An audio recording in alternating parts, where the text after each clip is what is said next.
Bismillahirrahmanirrahim. Assalamualaikum warahmatullahi wabarakatuh.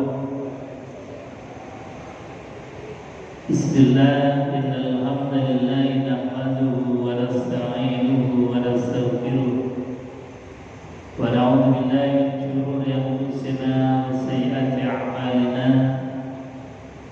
May yahdihillahu fala mudilla lahu wa may yudlil fala hadiya lahu. Asyhadu an la ilaha illallah wa asyhadu anna Muhammadan 'abduhu wa rasuluh. Allahumma shalli wa sallim ala sayyidina Muhammad wa ala alihi wa sahbihi ajma'in. Rabbi ishrah li sadri wa yassir li amri wa hlul 'uqdatam min lisani yafqahu qawli. Wa ba'd. Qala Allah ta'ala fi kitabil karim wa huwa asdaqul qailin. A'udzu billahi samil 'alim minasy syaithanir rajim. Bismillahirrahmanirrahim. Ya ayyuhalladzina amanu taqullaha haqqa tuqatih wa la tamutunna illa wa antum muslimun. Sadaqallahul azim wa sadaqa rasuluhul karim wa nahnu 'ala dzalika minasyahidin walhamdulillahi rabbil alamin. Bapak Ibu hadirin jemaah salat maghrib dan kajian ba'da maghrib Masjid Mujahidin yang dimuliakan Allah Subhanahu wa taala. Alhamdulillah wa syukrulillah la ni'matillah. Sore malam hari ini kita ditakdir kembali oleh Allah Subhanahu wa taala dengan takdir yang baik, sanggup dan mampu melangkahkan kaki kita untuk ruku dan sujud, bersimpuh di hadapan Allah, melaksanakan salat maghrib berjamaah. Ini adalah nikmat yang besar yang patut kita bangga-banggakan, karena ini status kita nanti di akhirat. Tidak ada manfaatnya harta yang berlimpah tanpa kening kita ini digunakan untuk sujud. Tidak ada gunanya harta yang kita cari dari mulai bangun tidur sampai menjelang tidur kalau tidak digunakan untuk sanggup ibadah, untuk bekal ibadah kita kepada Allah. Maka kebanggaan kita telah menunaikan kewajiban sholat maghrib ini adalah rasa nikmat yang tiada terhingga, tidak bisa diungkapkan dengan kata-kata. Karenanya sekali lagi mari kita syukuri dengan mengucap kalimat hamdalah, alhamdulillahirabbil alamin. Kedua kalinya salawat dan salam kita haturkan kehadiran baginda Nabi besar Muhammad sallallahu alaihi wasallam yang teladan, contoh, uswah hasanah beliau kalau kita tiru, yang kecil-kecil maupun yang besar, sunnah-sunnahnya kalau kita uri-uri, kalau kita hidupkan, maka pasti akan menjadi manusia mulia sebagai mulianya kanjeng Nabi Muhammad sallallahu alaihi wasallam. Orang makan kalau mengawali dengan bismillah, itu makan kita jadi berkah, yang makan jadi mulia. Beda dengan kita makan tapi tidak mengingat zat yang memberi makan, itu sama dengan bahaim, sama dengan hewan yang makan, sama dengan kita. Tapi kayaknya kita nggak pernah dengar ada kambing yang kalau mau makan bismillah. Kita nggak pernah melihat ada sapi kalau mau makan baca bismillah, nggak pernah lihat. Mananya Pak? Kita jangan sampai seperti sapi, kambing, kerbau atau hewan yang lain. Maka untuk membedakan kita manusia dan agar mendapatkan kemuliaan sebagaimana mulianya Rasulullah, awali aktivitas baik kita biqauli bismillahirrahmanirrahim. Itu Kanjeng Nabi. Makanya beliau Rasulullah SAW mengajarkan kepada kita kullu amrin zibalin la yubda'u fihi bismillah fahuwa aqta. Kebaikan apapun yang tidak diawali bismillah itu terputus kemuliaannya. Apapun perbuatan baik yang tidak diawali dengan mengucapkan bismillah, mengingat Allah Subhanahu wa taala, maka terputus kemuliaan keberkahannya pada. Makanya sampai seperti itu Kanjeng Nabi ngajari, memberi contoh kepada kita. Agar apa?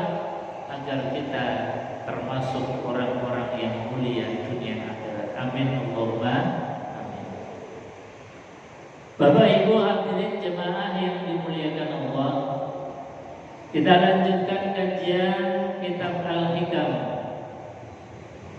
Pada pelajaran dan kurikulum berikutnya, Al-Imam Atha'illah As-Sakandari itu mengajarkan kita agar kita ini naik kelas,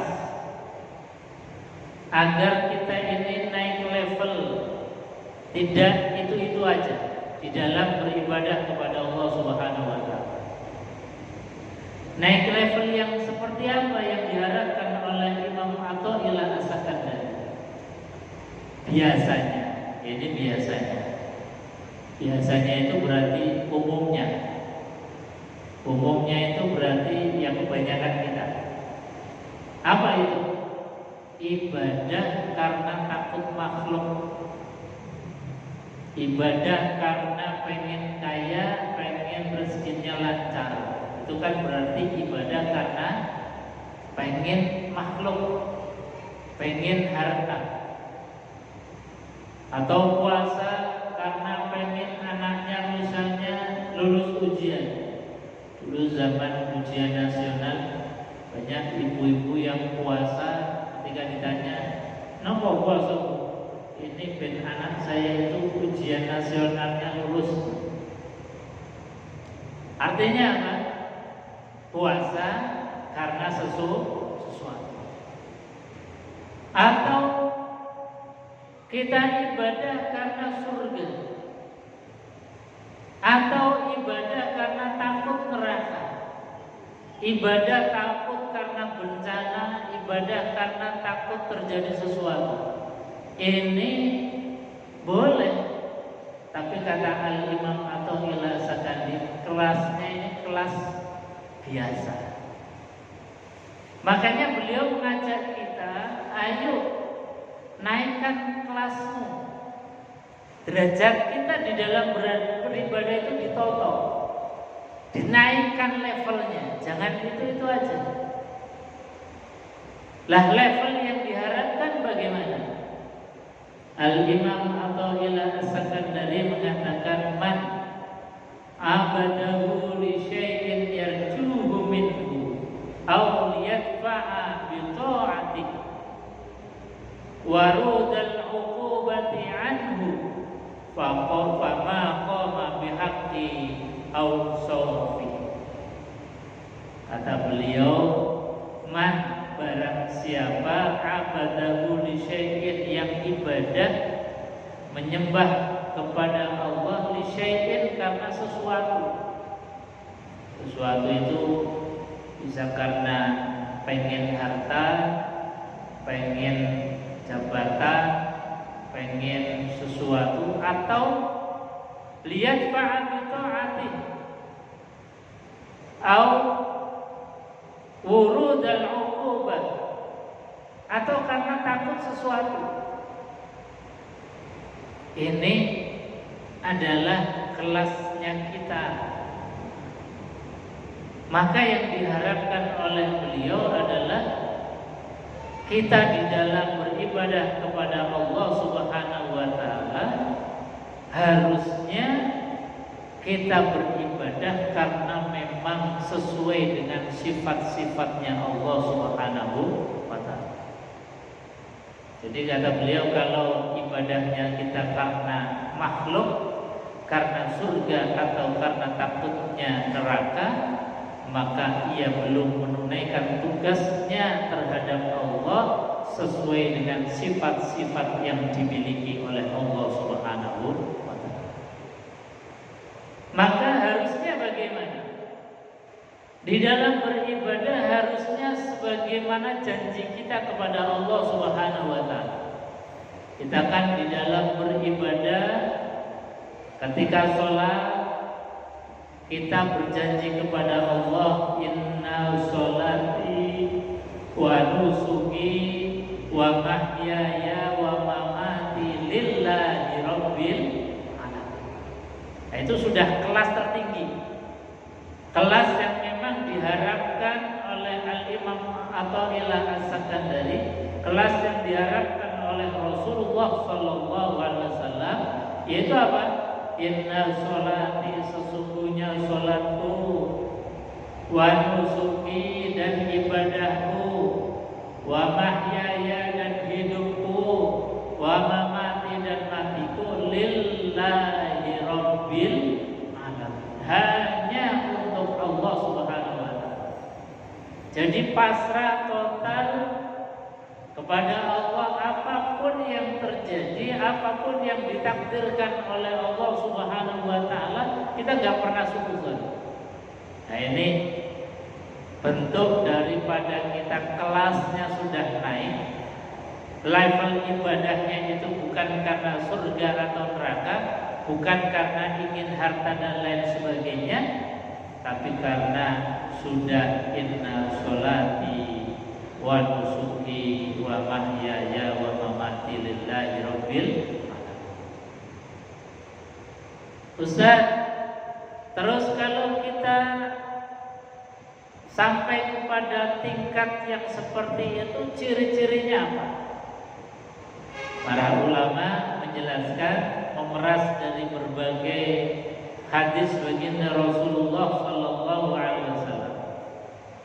Itu diantara cirinya orang yang sudah lillahi ta'ala, ibadahnya ya lillah, sholatnya lillah, puasanya lillah, sedekahnya lillah, itu sudah gak mengharapkan apa-apa kecuali yang diharapkan adalah ridhonya Allah. Cirinya apa? Cirinya secara lisannya tidak pernah kering dari kalimat alhamdulillah. Jadi gak Rasulullah, gak kemudian suudzon sama Gusti Allah. Kadang-kadang ada orang yang suudzon sama Gusti Allah, ya Allah, saya sholat sudah gak pernah ketinggalan jamaah, gak pernah ketinggalan tahajud terusan, sholat duha juga gak pernah ketinggalan, kok rezekinya masih seret saja. Nah, ini namanya orang yang suudzon sama Gusti Allah.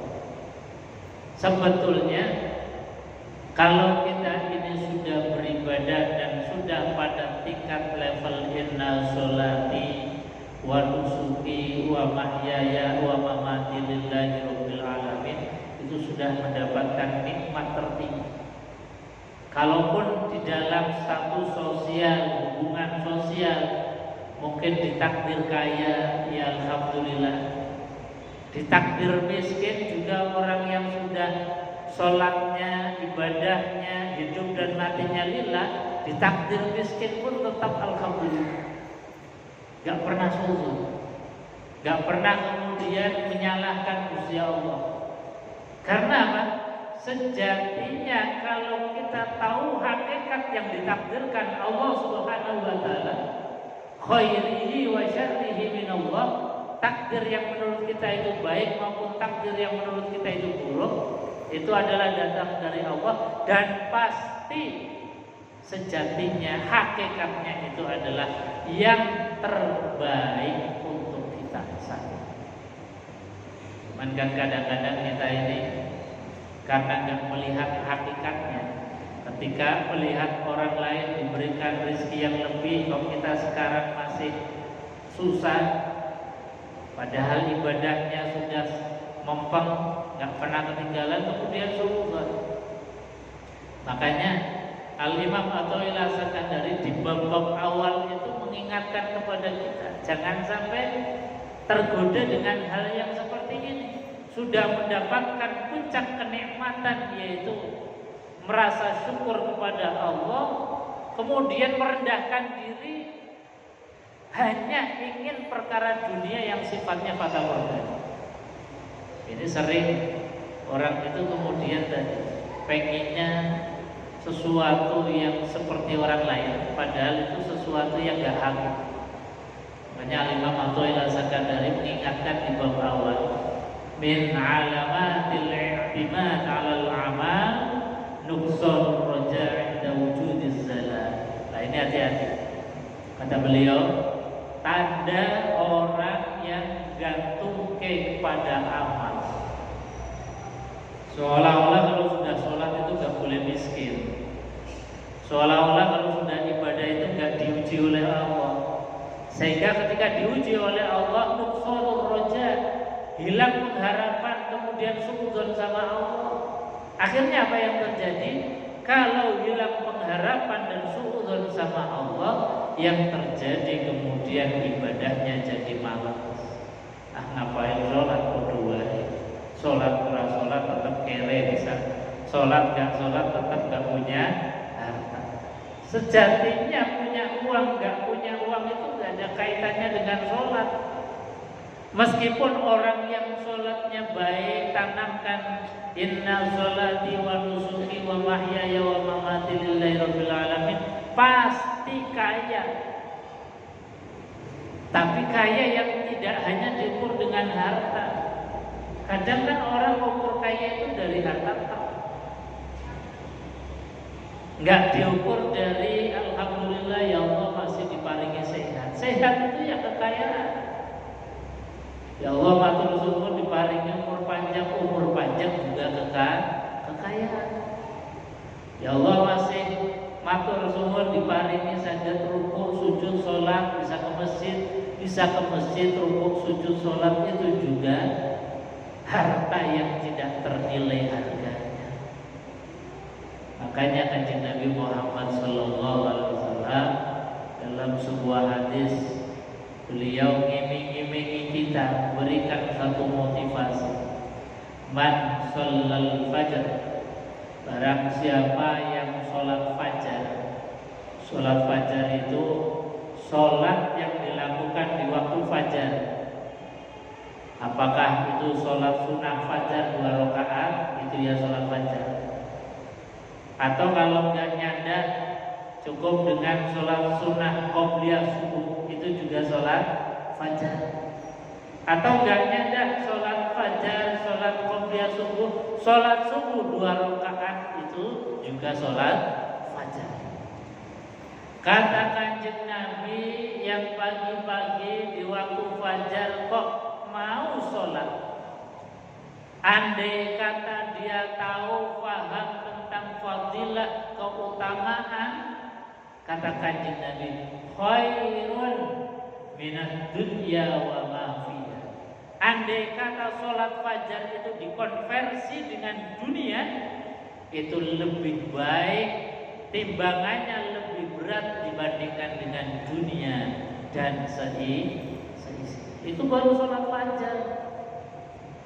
Sholat yang dilakukan di waktu fajar, apakah sholat subuh, ataukah sholat qobliyah subuh, atau sholat fajar itu sendiri, atau tiga-tiganya dilakukan, maka itu sebetulnya lebih baik, lebih utama, lebih berat dibandingkan dengan andai kata dunia dan seisinya itu ditimbang.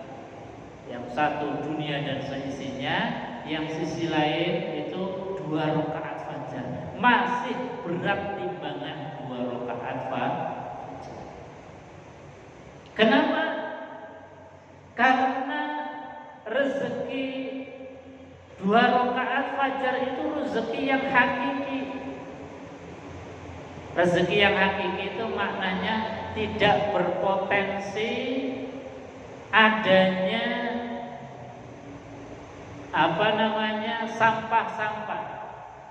residu-residu, penyakit-penyakit yang mengiringi atau efek samping enggak ada. Beda dengan ketika kita misalnya dilalah dapat uang kaget 1 miliar, itu pasti menyisakan residu, menyisakan ampas, menyisakan penyakit. Paling tidak itu pasti orangnya jadi tambah kemeliti, sombongnya metu. Kemudian apa? Orang yang dadah kemudian dapat harta itu boleh jadi yang awalnya sregep ke masjid mulai sudah jarang ke masjid, jamaahnya berkurang. Pak, kok sekarang jarang kelihatan di masjid? Toko saya ini kalau jam segini dilalah lagi rame-rame. Warung saya pas banyak pengunjung. Akhirnya apa? Mulai ke masjid jarang kelihatan, jarang ngaji, jarang kumpul-kumpul dengan orang soleh. Nah, ini diantara efek sampingnya. Harta yang berupa uang atau yang berupa kepentingan-kepentingan dunia itu pasti menyisakan residu, ampas-ampas, penyakit-penyakit yang mengiringi. Beda ketika kita diberikan oleh Allah Subhanahu wa taala harta berupa 2 rakaat sholat fajar. Gak ada rasanya orang yang habis sholat fajar itu kemudian sombong, kemelinti, itu buat neta. Nah, ini diantara rahasia. Makanya ketika kita melaksanakan aktivitas ibadah apapun, termasuk sholat yang 5 waktu, gak ada kita menyisakan efek samping. Karena apa? Ini adalah kenikmatan hakiki yang akan kita temui nanti di akhirat, yang tidak menyisakan penyakit-penyakit hati. Beda dengan kita dikasih jabatan, itu kalau nggak kuat-kuatnya hati kita, kalau basic ilmu kita itu kurang, itu pasti muncul benih-benih penyakit hati itu luar biasa. Makanya di bab-bab kemarin itu Al-Imam Athaillah Sakandari mengajarkan kepada kita, butuhnya kita itu ketika harta naik harus diimbangi dengan ilmu yang ikut naik, ilmu yang ikut tambah. Ketika kita tambah tenar, tambah terkenal, tambah tinggi jabatannya, jangan pernah kemudian kita cukup dengan ilmu yang telah ada.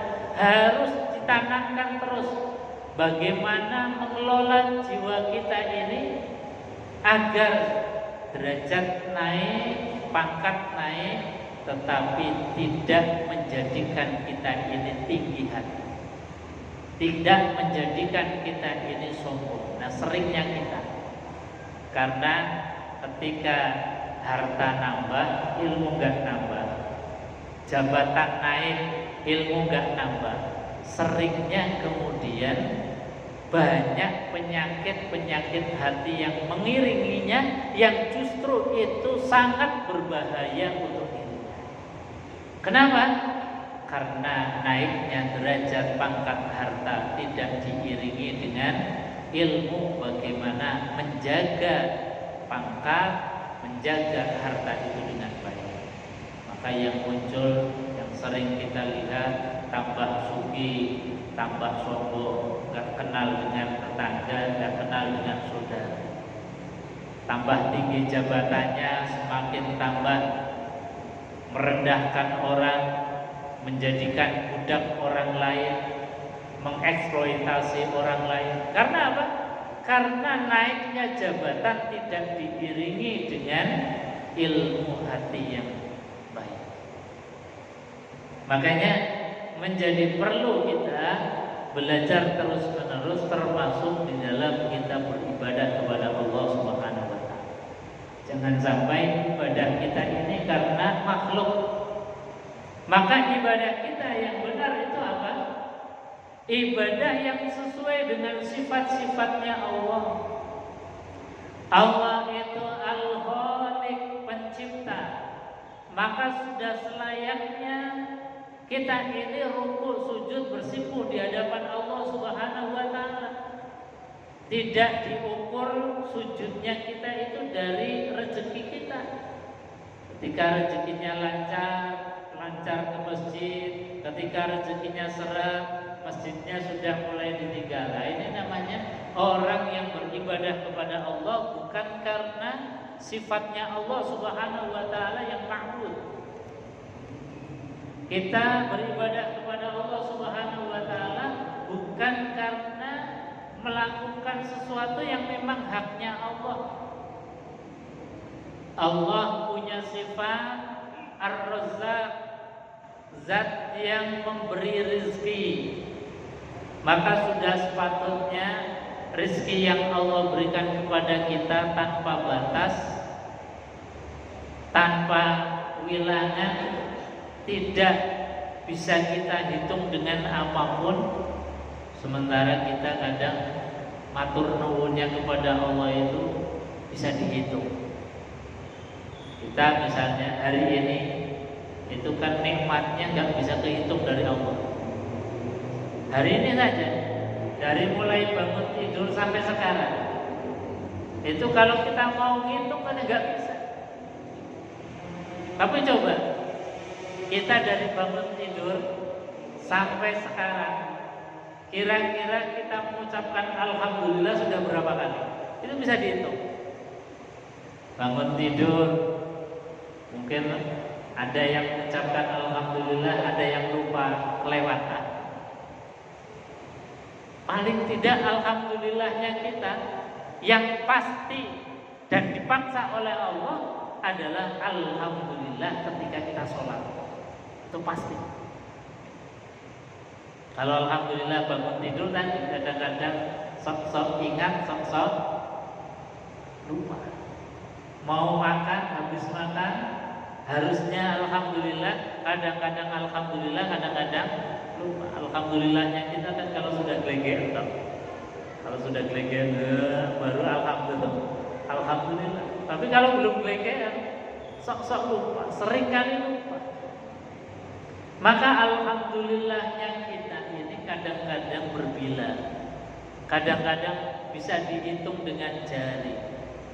Maka dari itu Alhamdulillah, kok ada syariat, kok ada ibadah yang dalam ibadah kita itu memaksa kita harus mengucapkan kalimat Alhamdulillahirabbil. Luar biasa. Kita bersyukur kepada Allah diberikan syariat yang memaksa kita harus memuji Allah. Hanya sholat. Sebab apa? Dalam sholat dari mulai awal sampai akhir isinya hanya pujian tok kepada Allah. Dari mulai takbir kita mengucapkan Allahu Akbar kabira walhamdulillahi katsira subhanallahi bukratan wa asila, memuji terus. Nanti habis doa kita baca Fatihah yang diawali dengan memuji Allah. Bismillahirrahmanirrahim. Alhamdulillahirabbil alamin. Memuji Allah. Nanti ruku memuji Allah. Subhana rabbiyal azimi wa bihamdi. I'tidal sama memuji Allah. Sami'allahu liman hamidah rabbana lakal hamdu bil samawati wa bil ardh. Nanti sujud juga sama, hanya memuji Allah. Dari awal sampai akhir ibadah sholat itu isinya hanya memuji Allah, matur suwun, bersyukur terhadap Allah Subhanahu wa taala atas nikmat yang Allah berikan kepada kita. Maka rasa-rasanya kalau ada orang kok kemudian meninggalnya sholat, itu ruginya pol. Kalau ada orang yang kemudian sampai enggak sholat, itu artinya dia rugi besar, meninggalkan memuji kepada Allah Subhanahu wa taala, meninggalkan momentum untuk bersyukur kepada Allah. Maka sekali lagi, ibadah sholat ini adalah hadiah Allah untuk kita, memaksa kita agar kita bersyukur.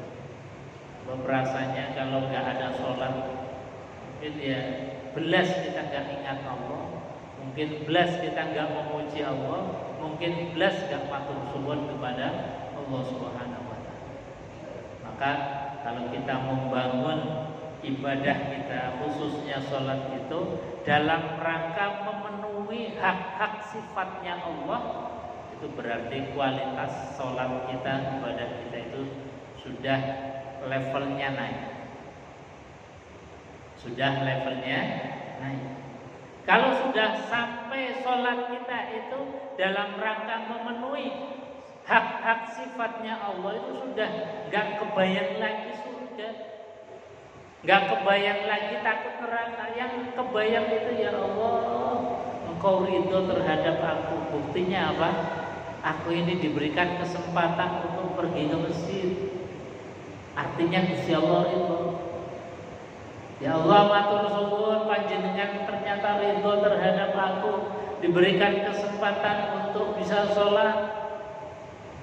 Ya Allah, matur suwun ternyata Engkau ridho, ya Allah, habis sholat kok diberikan kesempatan untuk sejenak duduk bermajlis ilmu, majlis taklim. Karena kata Kanjeng Nabi Muhammad sallallahu alaihi wasallam, sa'atun fi majlisil ilmi, satu saat di dalam majelis ilmu, khairun min alfi raka'atin, itu lebih baik dibandingkan 1000 rakaat ceklat-ceklit kita rukuk sujud.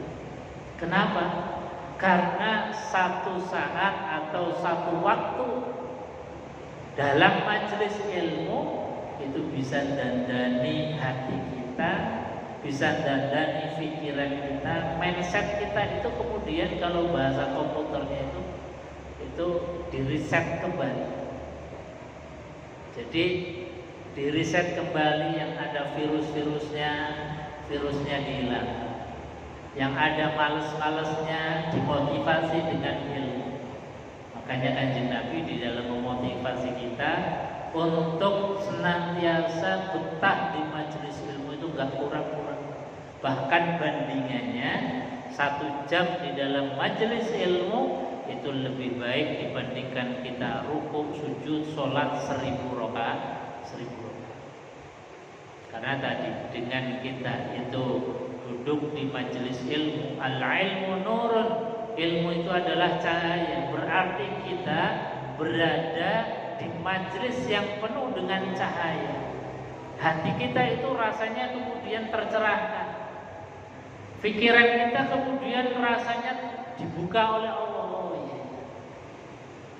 Karena tercerahkan, dibukakan hatinya, orang itu kemudian rasanya punya solusi, jalan keluar atas apapun yang Allah berikan kepada kita, takdir. Jadi pas lagi sumpah itu rasanya diberikan jalan keluar. Ketika kita ada problem, masalah, kasih solusi. Ketika kita hatinya sempit, rasanya kemudian dilebarkan oleh Allah. Karena apa? Karena kita berada di majelis ilmu, di majelis cahaya, penuh dengan cahaya. Orang yang dalam cahaya pasti akan tercerahkan. Semakin jauh dari ilmu, semakin jauh dari majelis ilmu, maka akan gelap hati. Kalau orang gelap hati itu meskipun masalahnya jane remeh, tapi karena gak punya ilmu malah tambah gede. Sebetulnya masalahnya kecil, tapi karena gak punya ilmu, peteng, pikiran juga gak ada gambaran, maka jadi besar itu problem. Karena apa? Gak punya ilmu. Tapi kalau orang itu tercerahkan, problem besar pun rasanya itu kecil. Sering saya ceritakan problem besarnya Nabiullah Ayub alaihissalatu wassalam. Dari mulai problem hartanya diambil semua oleh Allah. Problem keluarga, bahkan sampai problem dalam diri beliau. Beliau sampai berpenyakit yang bertahun-tahun gak sembuh-sembuh. Bahkan orang-orang kemudian menjauh dari beliau. Tapi hati beliau itu gak gelap. Hati beliau itu tercerahkan.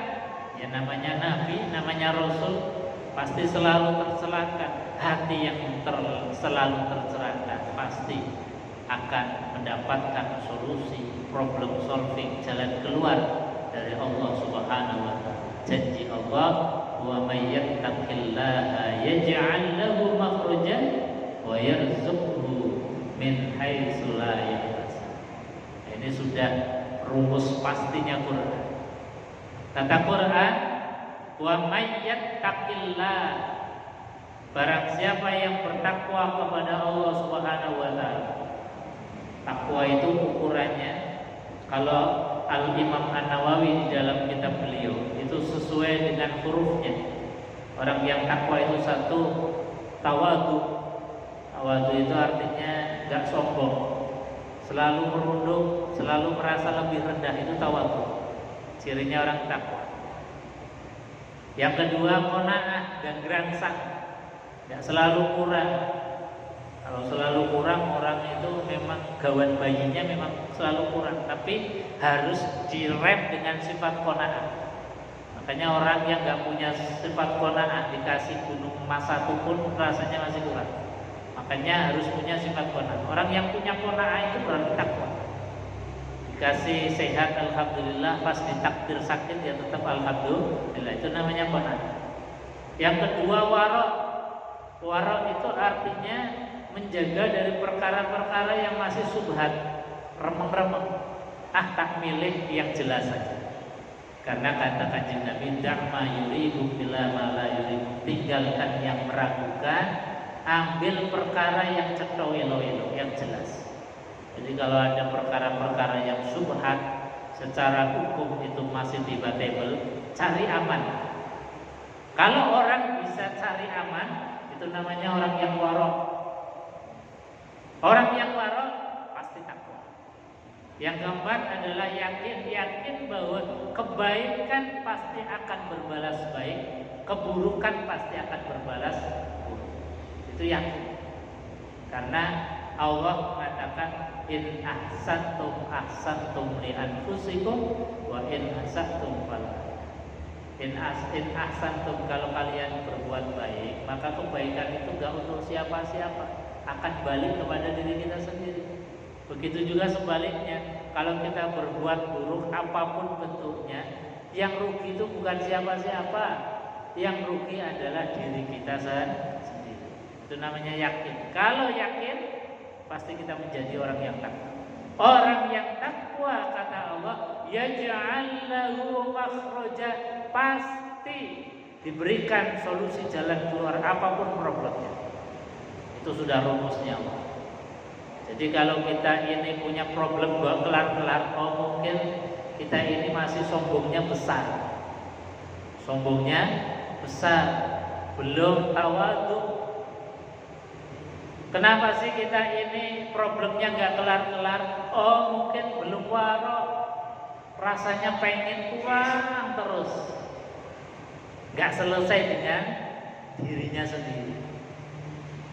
Kalau orang yang semacam ini memang gak akan pernah kelar, dan problem itu pasti gak akan selesai-selesai. Makanya orang yang takwa, jaminannya Allah, yaj'al lahu makhraja, pasti dikasih solusi, jalan keluar oleh Allah. Bukan hanya itu, wa yarzuqhu min haitsu la yahtasib, akan diberikan rezeki yang kita ini gak terpikir sama sekali. Rezekinya itu dari mana saja. Rezekinya kadang-kadang gak terpikir oleh kita. Yang kadang kita kerja hasilnya segini, tahu-tahu dapat rezeki yang lain. Karena orang yang takwa itu filosofinya seperti kita kalau mau sikat gigi, gosok gigi, mencat odol mencet apa namanya odol itu kan yang dipencet yang keluar sebelah sana, bukan yang dipencet kemudian yang keluar yang dipencet, tapi yang keluar itu justru yang tidak dipencet. Kenapa? Ya karena kita ini rezekinya dari mana-mana sebetulnya. Kalau rezeki itu mengandalkan ilmu kita, mengandalkan tenaga kita, mengandalkan kerja kita, rasanya itu rezeki yang sangat sempit. Makanya orang yang bertakwa itu yakin rezekinya dari mana saja, jalurnya itu banyak, maka orang yang seperti ini pasti akan diberikan ketenangan, hatinya itu akan diberikan sakinah, diberikan keterangan oleh Allah, gak gerangsa, gak kurangan, merasa selalu bersyukur kepada Allah Subhanahu wa Ta'ala. Nah, ini problem-problem kita itu sejatinya kalau kita urai, kalau kita usut, terus dan sejatinya ada pada mindset kita dan ibadah kita. Kalau mindset kita terhadap Allah itu baik, husnuzan kepada Allah, berbaik sangka kepada Allah, Allah pun akan berbaik sangka kepada kita. Karena dalam hadis qudsi kata Allah, saya ini sesuai dengan persepsi dan sangkaan hambaku. Jadi kalau sangkaan hamba terhadap Allah itu buruk, ya Allah akan menempatkan dalam hati itu keburukan terus. Makanya kita dilatih oleh Kanjeng Nabi Muhammad SAW selalu berbaik sangka kepada Allah. Allah pun insya Allah akan selalu rahmatnya diberikan kepada kita zahiran wa batinan. Amin Allahumma amin. Bapak Ibu hadirin jemaah yang dimuliakan Allah, saya kira itu yang bisa kami sampaikan. Mudah-mudahan ada manfaatnya. Mari kita tutup dengan doa kafaratul majelis.